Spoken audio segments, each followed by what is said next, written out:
And I tell you that I am already enjoying my guest conversation here tonight. Listen, you may see him as a newbie, but I'm telling you, maybe he's not. Because he's really, he's knowledgeable, you know, because he's a man who has been in the classroom as a teacher, as a tutor, however you want to put it. He's been there. He understands what people want, how to get into people's heads. I'm sure that's what he used to win his seats. You know, so Mohammed Issah Bataglia. You have to mention the name with some oomph.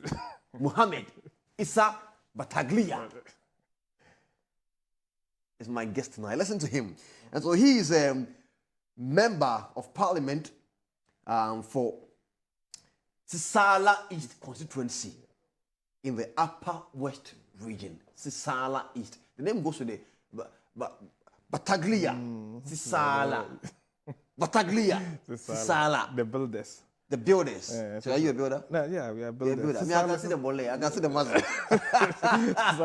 Honorable, welcome to the program. Thank you so much. Welcome to the program. Than's a man of many trade too. You know that. Listen to this. He's part of the Trade and Industry and Tourism Committee in Parliament. One. He's also Subsidiary Legislation Committee, his part. And he's done a lot. You like donation pound? Yeah. Because I was trying to, do my own background research before the conversation. Sure. And I saw a lot of things you've done before you even came to Parliament. Sure. First of all, how are you faring in the House? How does it feel to be an MP? Well, Bright, before I say anything, permit me to use this your wonderful medium to say a very good evening to you and your team doing this wonderful job. I'm sure your program,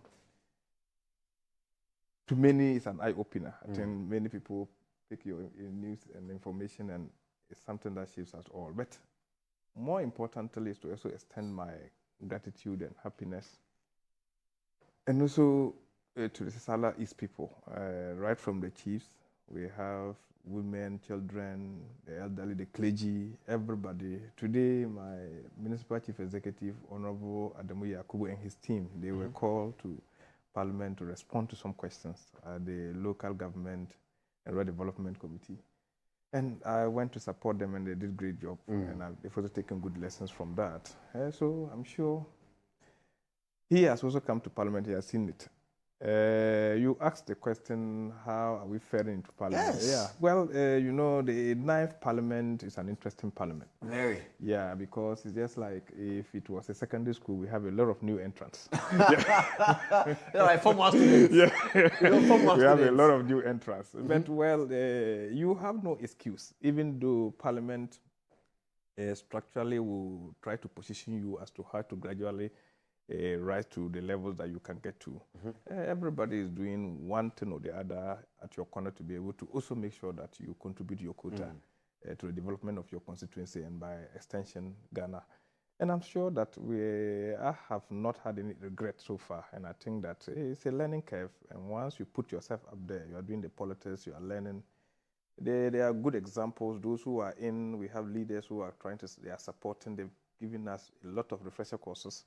And people who are outside Parliament who are well experienced that you can leverage on to always be able to build yourself or to become better. We are there to serve, and that is what we have to do. You have no option to throw your hands in despair at the beginning. At the beginning, I like that. Let's put a clause on that. At the beginning, but I believe you are. I believe you are going to do well. Yeah, sure. Because I'm reading your profile. I'm really enthused and excited about it. So you were a teacher. Yeah. Which school were you at? Oh no, I teach at a rural. It's a very deprived rural school, Penadas in Sissala East. Yeah, where we tried as much as possible because where we come from, you can only give back to society what God has given to you. It's not about just material. And I always have this definition. To become resourceful doesn't mean that you wield material possessions. No, it is how you impact society. Right.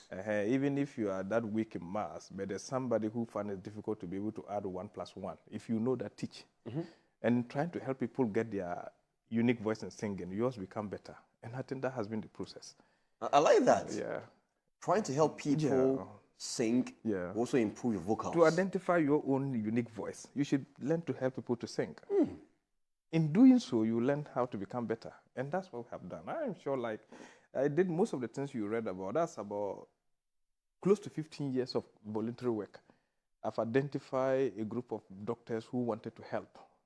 And when they came to Ghana, they spotted through the former MP, Honorable Haliti Dubié, my regards to her, my mom. And we took them to Tumu, and when they saw the place, how deprived our community is, and they decided, no, let's give back to society. I supported. Right from there, we have done almost everything possible to help the ordinary person. It's not about you. You and me, Bright, at least 1 hour, you like the Ghanaian language, we can do a kwakwa and survive for now. Because we have, very good, we have the muscles that can still support our body. What about those who are vulnerable down there? And I think that if you ask any other person in Sissala East, we have done a lot. I have picked a young girl in my car, and she delivered in my car, yes.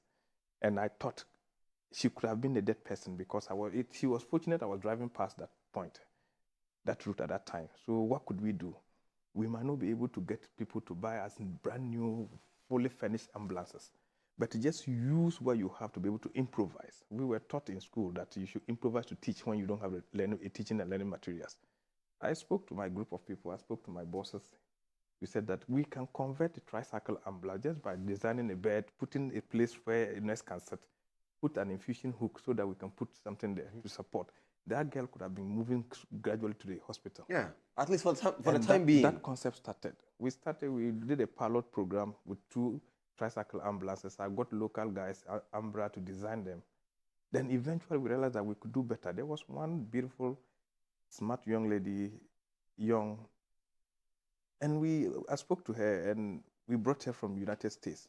They came before they were in Tanzania, so they came to Ghana. I took her around. It was even in August, and it was raining very badly. And she saw the nature of our roads. We went through Betu Foundation. We partnered with her. He brought the engineers. We got local people. Now, the Sissala East is a hub of what tricycle ambulance manufacturing. If you see those ambulances, you won't believe that they are manufactured there. And this was through your initiative? Yes, that's it. That's what you give to society.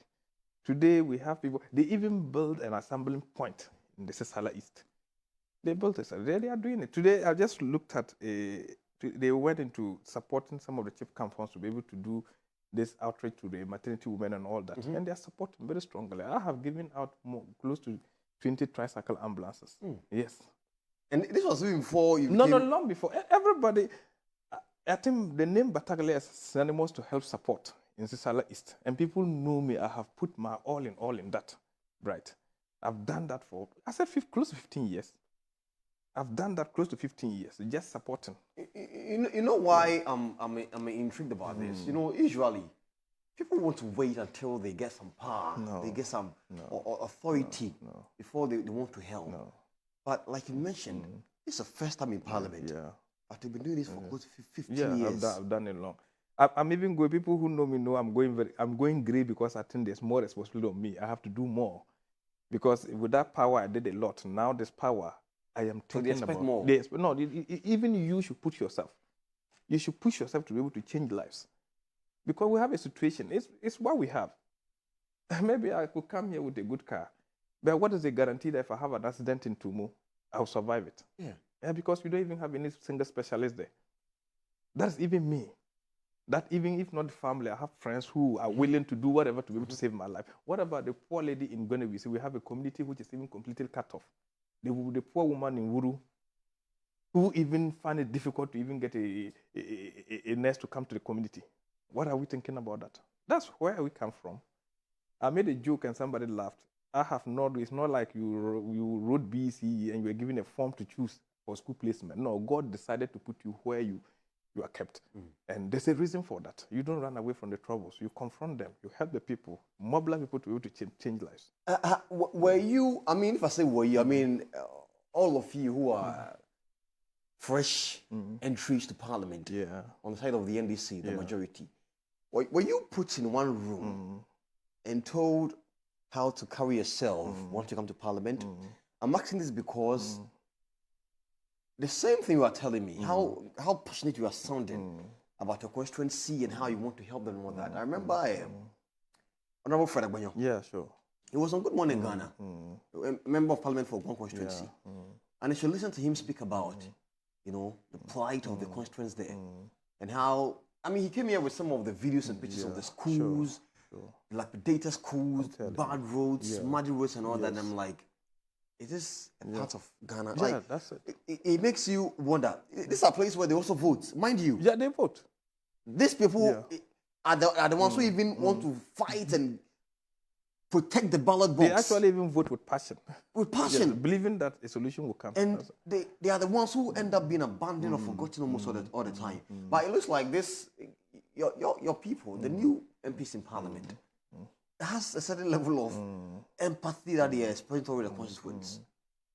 Was there any conversation between yourself and your government, or let's say the government? It's not that. I'm just being curious. I'm just saying that Fred Agbanyo Honorable might be new in parliament, but he's not a new person in the cycles of politics. Yeah, you've seen it all. Like you said, for me, I have been able, I've worked under MPs. I have, to the extent that I've been appointed as administrative liaison officer at the office of the president. So I've spent close to 20 years of my life seeing this. And at a point, what I told myself is that, yes, it appears we are forgotten. Not that we are forgotten. We just like you have one ball of kenke and you want to share it among 33 million people.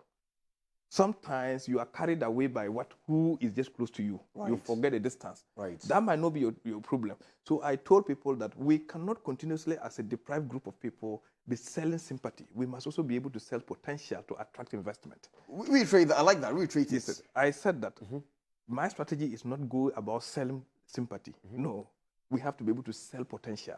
Tell government why we think that we should invest here, because it will have an economic value. It will transcend not just the local economy, but the national economy will be impacted. If we have 60% land covering in the whole of Upper West, you could see that Sissala East and the Sissala Enclave have a very good arable land. At a point, Brian Achampon, you just showed his picture, fighting to become a presidential candidate, indicated in this country that they tested the grains like maize coming from the Sissala Enclave, and globally, it's been tested as the best quality grain. We can leverage on that. Tell government why we think that we should have good roads. Tell government why we think that we should have agri-colleges to be able to educate people to do better agriculture. That's what we should be able to tell. And that's why we are in. Even though if you go through the gamut of the Constitution, right from Article 93 through to 124, you could see that the rules of government, Parliament have been indicated. But besides that, there's something we can also go outside the box to lobby. Let government understand that A, B, C, D could help. And that's the situation. More so because we are just a border town. And there's a lot of insurgents in Burkina Faso. My constituency shares boundary with Burkina Faso. We have youth sitting down not doing anything. They might just end up, joining one of these armed groups just so they can also get So that story must be clearly told. And it should be told with I made a comment that the challenges we have faced, the solution is actually embedded in that challenge. It is how we identify it, how we go about it, that will be able to turn our bad situation into a positive situation. We cannot at this point. No, we are there for good, and we think that we should be able to give back to the society. When we are tired and we are sitting down, maybe society will recognize what we've done in the past. No, but I like you. Thank you. I like you. I should become for citizenship at Sissala. You are. You are. Let's talk about the John Dramani Mahama administration. Yeah, sure. So far, I mean, you've got some very good remarks. Sure. If I say you, I mean, you're part of government, you are in parliament, you're part of the NDC administration. So if I say you, I mean the entire administration led by John Dramani Mahama, the president. Just recently, Global Info Analytics said it's a little bit of decline, in the Ghanaian interest, or how do I say it, the work of John Dramani Mahama. When he came to power, it was very, very active. The rate was really high. But it seems he has declined a little bit. It doesn't mean government is not doing what it's supposed to do, but it's seen a bit of decline. Which, I mean, one way or the other, I just want to believe that you've seen it. Yeah, I don't know. What do you make of 10 months? Today is what? Today is, we are recording this interview on the 10th of October. So, I mean, 3 days ago was exactly 10 months, if I'm right. Yeah, sure. Since the NDC administration assumed office. What do you make of it so far? 3 days ago would have been 9 months exactly. 9 months exactly. Yeah, exactly. I beg your pardon. Thank you for the correction. What do you make of it, sir? Well, I think that it's out there for us to see. I think during the campaign, I made a statement that Ghanaians at that point, between Dr. Mahmoud Bawumia, the then Vice President, His Excellency, and John Dramani Mahama, the former president, being the candidate for NDC, 2 things were presented to Ghanaians. Tell me about it. That's experience as against experiment. Experience as against experiment. Ghanaians went for experiment, and the experiment, experience. The experience is John Dramani Mahama. Ghanaians are tired of experimenting because at one point in time, Munswa conversation has become part of campaign. Munswa Minshe. Say it again. Munswa Minshe.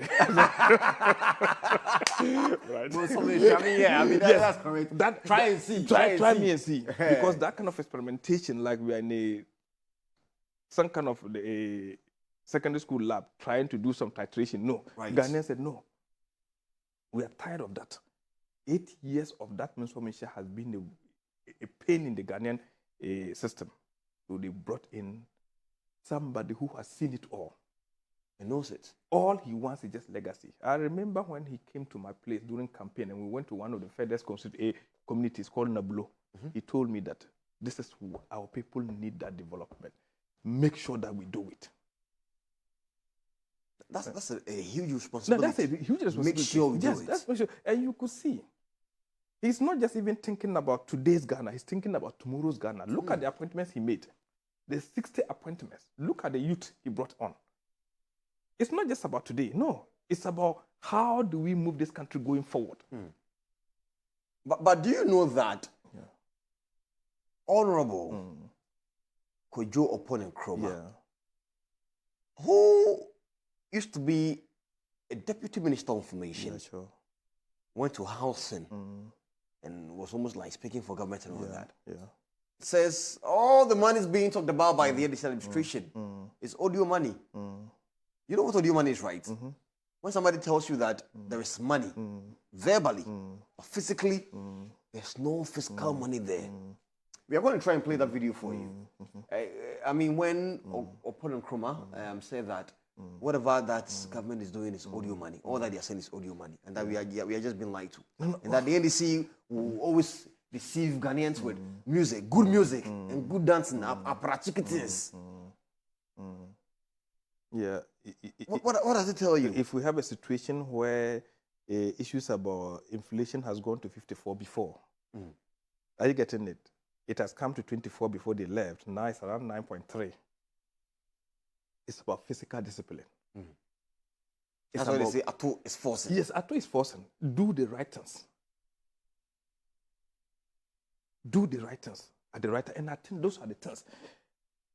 If you look at the austerity measures being put in place by the government led by His Excellency John Dramani Mahama, all of us are seeing it. We've done everything. I think the government has done everything to make sure that they make sure that the suffering of the Ghanaian should be taken away. And of course, for the past 9 months, Bright, you and me can tell the Ghanaian, at least, has been taken off that excruciating pain that we were subjected to. Right. So, Opon Nkrumah will always do the politics. And we know politicians will always talk, even if it's so difficult for them to say. So I don't have a problem with that. But I think that everybody who is in this country knows that there's a vast difference between John Dramani Mahama and the government we experienced previously. Everybody knows that. So it's not audio money? Yeah, it can be audio money. And we cannot say, we didn't say, or we are not saying that we have a perfect society. No. No. That's not what we say. But looking at where we are coming from, Bright, you and me will agree. Even without money in your pocket, you are quite comfortable than those days that you had money even in your pocket. Yes. We are? Yes. Are we? No, to be honest with you. Are you? For me, I think that yes. Yes, I think that I have, the systems give me better hope that no, we are moving forward. The global outlook looks so good and things are much better. And you and me know the ratings, everything indicated, even what we see locally. It's not, those are not things people say outside. What we experience locally. You know what? Yeah. Just so people understand what you are talking about, I want us to listen to that bite from Kojo Opon Nkrumah, Honorable Kojo Opon Nkrumah, when he said that the NDC only talk about audio money, and the money is physically not there. Yeah. So take a listen to this. I'll come back to the studio with my man right here, my honorable right here. Don't go nowhere. Listen to this. The abine de pa no yema one ma nkwala bebre na e to mahama kwen ejumera kwen yi ejuma ba ko nkofo miensa be enese mi bisa young girl be national service girl be mi bisa ne say you can't 24-hour economy out as also I say ejuma bebu ye be ejuma sa ma ya 24-hour economy ya pa hontuma mahama ke wo the big push ni nyina no aban no apa ho entuma enye good step. I'm assuming Nkrumu. Me church ni na. Okay, I'm assuming Nkrumu 24-hour economy wa pa hontuma. The abine de pa no yema one ma nkwala bebre na e to mahama kwen ejumera kwen yi ejuma ba ko nkofo miensa be Mahama, Queen, yes. Mahama, yes. Mahama. That was a song of relief. Mahama, how do you sing it? That was a song. Mahama, Queen. That was a song of relief. That song actually brought relief to Ghanaians. I wanted to sing it. Mahama, Queen. Oh my goodness! But he's a very good friend of mine as well. Of course, he's in a very tight corner. You see, It's in a very tight corner. Their parties in a mess. So. No, he is. He knows it is. No. But you cannot say it. But that's our business. So you cannot say it. It's just like everybody who sang Mahama Queen knows that that Queen brought relief to Mahama. He said that. Don't you go anywhere? When we come off of a very quick break, I'll still be here with my man here, Honorable Mohammed Issah Bataglia. Yes. Honorable Member of Parliament for Sissala. Yeah. When I come back, we'll still be talking. We'll be playing our game here. You know, today I'm only doing know me, know you, because I don't have time with him. Yeah. For more conversation.